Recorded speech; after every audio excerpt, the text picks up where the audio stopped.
शिक्षा मंत्री private school का जाकर उद्घाटन कर रहे हैं, उनके फंक्शन में जा रहे हैं। अपने यहाँ बताइए किस निजी सरकारी स्कूल में एनुअल फंक्शन होता है और जहाँ chief guest CM, deputy CM, education minister हो। प्राइवेट स्कूलों के कार्यक्रम में जाते हैं, सरकारी विद्यालय में इतना अवसर ही नहीं है कि सर उसमें ये आयोजन हो सके। तो आयोजन क्यों नहीं हो? क्योंकि उसमें गरीब के बच्चे पढ़ रहे हैं। कि एजुकेशन मिनिस्टर अधिकतर उनके पास एजुकेशन ही नहीं है और वो एजुकेशन मिनिस्टर बने बैठे हैं। देखिए, ये तो सरकार की मतलब सामान्य रूप से ये बेहतर होना चाहिए कि जो व्यक्ति जिम्मेदार पदों पे हो उसको उस विभाग का ज्ञान होना चाहिए। ये सामान्य सी बात है। भाजपा सरकार के 10 साल पे वार किया गया। खासकर जो मुद्दा था वो गोरखपुर के आसपास था। शिक्षा, स्वास्थ्य, अपराध और झूठे वादे बिंदु थे उसमें। केंद्रीय विद्यालय में मारामारी है पढ़ने के लिए, एडमिशन नहीं होता है। एडमिशन नहीं होता है, लेकिन और वहाँ पे कोई पढ़ने नहीं जा रहा है, तो वहाँ वो अव्यवस्था है सरकार। हम लोग उसी विद्यालय के पढ़े हुए लोग। इसमें 1.35 लाख से अधिक विद्यालय में बुनियादी सुविधाएं बेहतर की गई हैं। सरकार ने क्या किया है कि विद्यालय बनकर के मधुशाला खोल दिया है। जो पूरे अगर प्रदेश की डेटा को देखेंगे तो लगभग 26,000 विद्यालय बंद हुए हैं और 27,500 से ऊपर शराब की दुकानें खोली गई हैं। तो विद्यालय बंद, मधुशालाएं। आज की तारीख में सरकार कहीं न कहीं मजदूर बनाना चाह रही है। सामान्य वर्ग के लोगों को, जो गरीब वर्ग के लोग हैं, उनके बच्चों को पढ़ाने पर उनका ध्यान नहीं है। प्रदेश के मुखिया को तथाकथित रूप से जिला, क्योंकि वो वहाँ के रहने वाले तो नहीं लेकिन वहाँ के प्रतिनिधि हैं, तो उनका भी जिला है। तो उस प्रतिनिधि, उनके जिले में 500 विद्यालय बंद होते हैं। 500 विद्यालय में आप समझो कि केवल विद्यालय पढ़ने वालों की नहीं, लगभग अगर एक विद्यालय में 2 शिक्षक हैं और 1 कर्मचारी है तो 1500 लोग बेरोजगार हो गए। सरकार एक तरफ से रोजगार देने की बात कर रही है ना, तो 1500 लोगों को बेरोजगार खड़ा कर दिया। नमस्ते, मेरा नाम है ब्रजेश तिवारी और आपका स्वागत है बतकही चौक पे। कल अखिलेश यादव जी द्वारा एक पीसी किया गया जिसमें भाजपा सरकार के 10 साल पे वार किया गया। खासकर जो मुद्दा था वो गोरखपुर के आसपास था। शिक्षा, स्वास्थ्य, अपराध और झूठे वादे बिंदु थे उसमें। तो हमने सोचा कि भाई लगातार अखिलेश जी वार कर रहे हैं तो गोरखपुर से जो इसका प्रतिनिधित्व कर रहे थे वो भी उस मंच पे मंचासीन थे, बिंदु को बता रहे थे। तो हमने कहा उन्हीं को बतकही चौक पर बुलाते हैं और बात करते हैं। तो हमने बतकही चौक पे बतौर मेहमान विनय शंकर तिवारी जी को बुला लिया। बहुत स्वागत है आपका। धन्यवाद। कल पीसी था गोरखपुर, अयोध्या और गोरखपुर 2 मुद्दे थे जिसमें शिक्षा पे बात की गई और सबसे पहला बिंदु रखा गया कि एजुकेशन में करीब 500 विद्यालय 2017 से 2026 के मुकाबले कम हुए हैं। अब इसके आंकड़े कुछ ऐसे हैं कि मैंने भी कहा कुछ रिसर्च कर लूं कि अगर अच्छा बेहतर एजुकेशन, गुड क्वालिटी एजुकेशन देने के लिए जहां जिस स्कूल में 15-20 बच्चे हैं उनको शिफ्ट कर दिया जाए दूसरे स्कूल में, ताकि 2 टीचर हो जाएंगे शिफ्ट करते ही और बेहतर एजुकेशन दे पाएंगे, बेहतर इंफ्रा होगा, पानी की व्यवस्था अच्छी होगी, स्वास्थ्य उन पे ध्यान दिया जा सकता है। तो ये क्या गलत है? मतलब इसमें तो कोई आपत्ति तो नहीं होनी चाहिए। देखिए, सबसे पहली बात, जो गांव में प्राथमिक विद्यालय होते हैं तो वहाँ आने जाने की संसाधनों की कमी होती है और सामान्य रूप से जो बच्चे उसमें पढ़ते हैं, बहुत सामान्य परिवार के बच्चे पढ़ते हैं जिनके पास कोई सुविधा नहीं होती है और अपना पैदल ही जाते हैं और आते हैं। टोले मजरे होते हैं, गांव में कई टोले और मजरे होते हैं जहाँ बच्चे जाते हैं। सरकार लोक कल्याण के लिए कार्य करती है। सरकार का बेसिक जो मोटो होता है लोक कल्याण होता है। तो शिक्षा हम सबका अधिकार कहते हैं, शिक्षा सबका अधिकार है, राइट टू एजुकेशन भी है और हम हर बच्चे को शिक्षा देना चाहते हैं और सरकार का ये उद्देश्य भी होता है। किसी भी सरकार का, लोकप्रिय सरकार का या अच्छी सरकार का उद्देश्य होता है कि हम अपने हर बच्चे को, हर नागरिक को एक बेहतर नागरिक बनाएं और शिक्षित नागरिक बनाएं।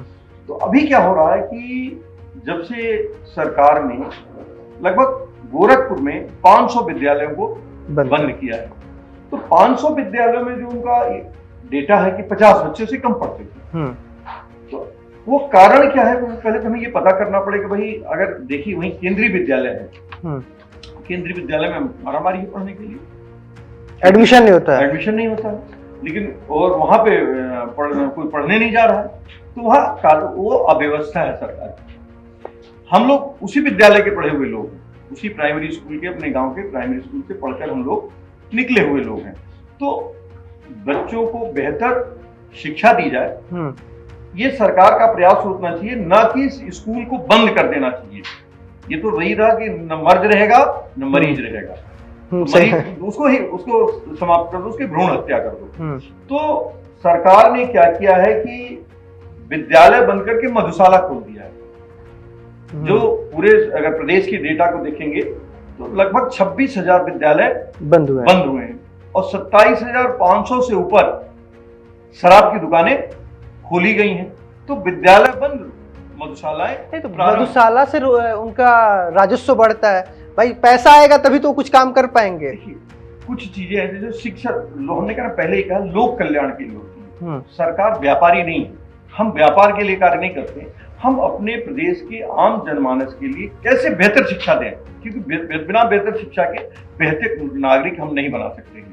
तो शिक्षा पे ही कुठाराघात हो जा रहा है। विद्यालय को बंद कर, आप अगर मदिरालय खोल रहे थे तो विद्यालय तो चलाए होते कम से कम। तो यहाँ तो केवल राजस्व की बात की जा रही है और जो विद्यालय है शिक्षा की बात बुनियादी लेवल से खत्म कर दी जा रही है। इससे क्या होता है कि देखिए हर विद्यालय, और इसीलिए आप डेटा और उत्तर प्रदेश सरकार का डेटा देखेंगे तो पढ़ने वाले छात्रों की संख्या कम हुई है, पूरा जब प्रदेश के डेटा ड्रॉप रेट। हाँ, लेकिन एक बात और है ना, और एक और डेटा है कि उत्तर प्रदेश में 1.35 लाख से अधिक विद्यालय में बुनियादी सुविधाएं बेहतर की गई हैं। करीब ऐसे डीबीटी लागू किया गया है जिसमें 1.8 करोड़ से अधिक बच्चे के खाते में पैसा गया, यूनिफॉर्म, जूते, मोजे के लिए निःशुल्क एजुकेशन किया गया है। जो गया उसका समर्थन है। हाँ। लेकिन जिनको छूट गया, जो बच्चे, ऐसे भी तो बच्चे हैं जो पढ़ने से छूट गए, जो शिक्षा नहीं पा रहे हैं, वो ऐसे बच्चों की संख्या बड़ी है। और हम तो कहते हैं कि हर बच्चे को शिक्षा मिलनी चाहिए। जब हर बच्चे को जब शिक्षा नहीं मिल रही है तो जो उन्होंने उन विद्यालयों में किया, जिन लिमिटेड विद्यालयों में, तो सरकार एक तरह से निजीकरण की तरफ बढ़ रही है कि कुछ दिनों बाद सरकार शिक्षा पॉलिसी को प्राइवेट हाथों में दे देगी। प्राइवेट हाथों में कौन पढ़ेगा?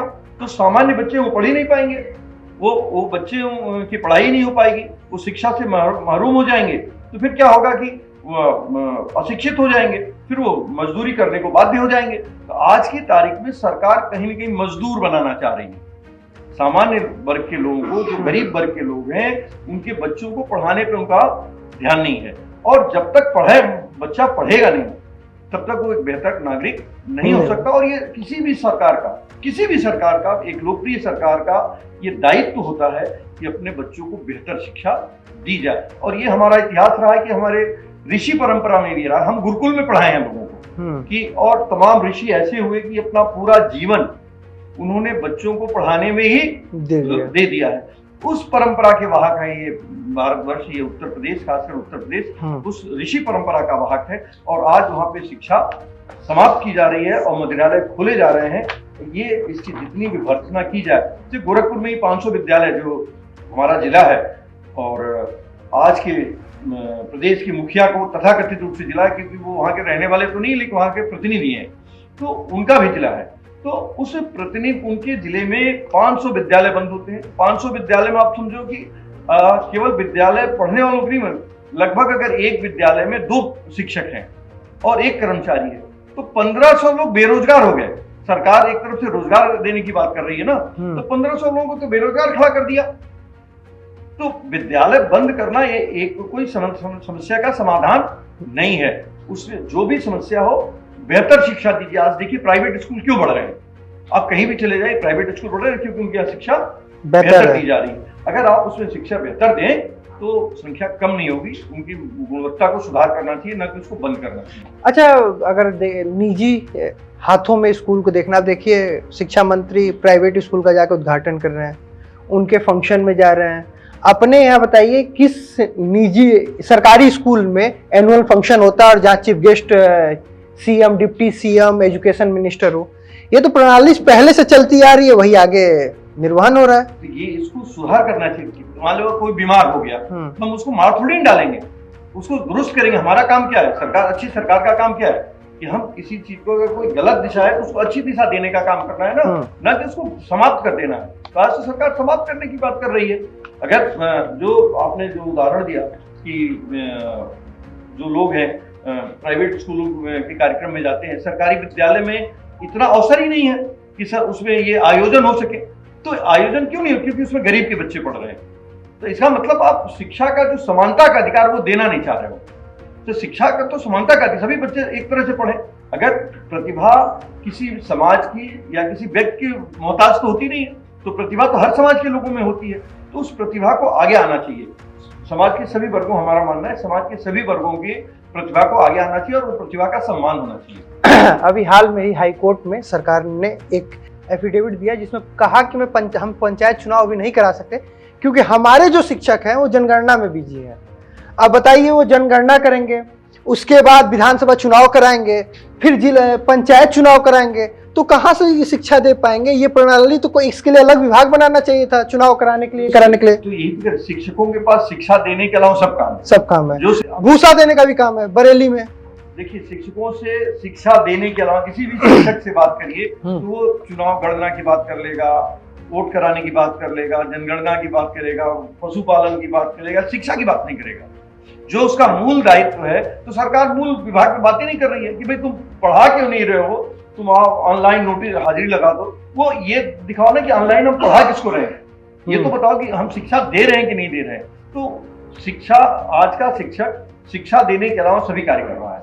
नहीं, ये तो ठीक है, लेकिन इस बीच में एक चीज और देखा गया, सरकार की तरफ से एजुकेशन को बेहतर करने के लिए स्मार्ट क्लासेज लगाना शुरू हो गया है।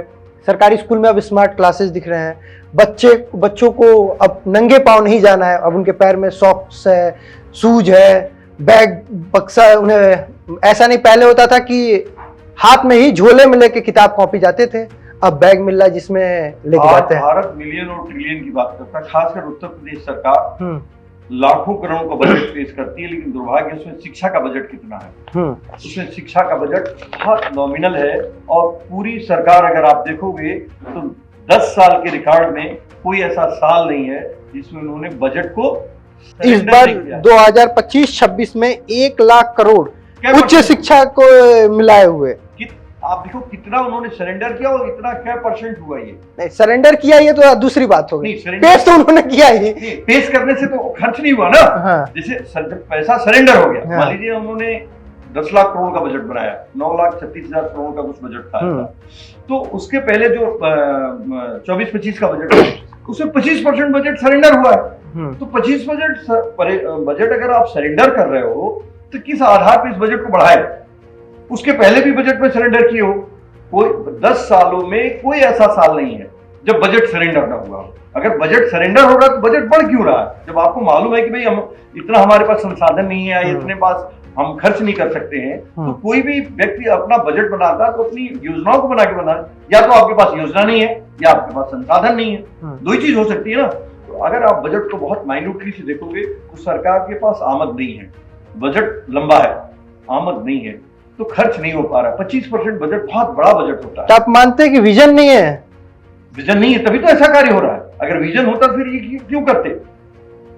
बजट सरेंडर होने का मतलब क्या है? ये बहुत बड़ी बात है कि बजट सरेंडर हो रहा है। अभी एक पेपर लीक के बाद, पेपर लीक पे हम आगे आएंगे, कई टीचरों ने जो ऑनलाइन क्लासेस लेते हैं उन्होंने एक सवाल उठाया कि एजुकेशन मिनिस्टर, अधिकतर उनके पास एजुकेशन ही नहीं है और वो एजुकेशन मिनिस्टर बने बैठे हैं। देखिए, ये तो सरकार की मतलब सामान्य रूप से ये बेहतर होना चाहिए कि जो व्यक्ति जिम्मेदार पदों पे हो उसको उस विभाग का ज्ञान होना चाहिए, ये सामान्य सी बात है। लेकिन ये सरकार के तमाम निर्णय भी होते हैं, हम नहीं उस पर कह सकते हैं, लेकिन कौन कैसा है।